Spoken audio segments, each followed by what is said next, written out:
কত আলোচনায় থাকতাম আমি অধম, সামনে রাসূল পাক হতেন, পাশে সাহাবাগণ।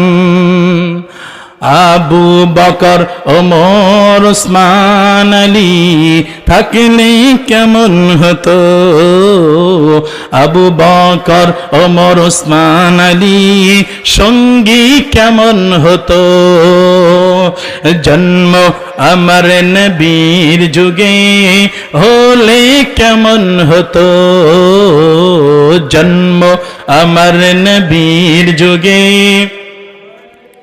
একটু সবাই বলুন, জন্ম আমার নবীর যুগে হলে কেমন হতো?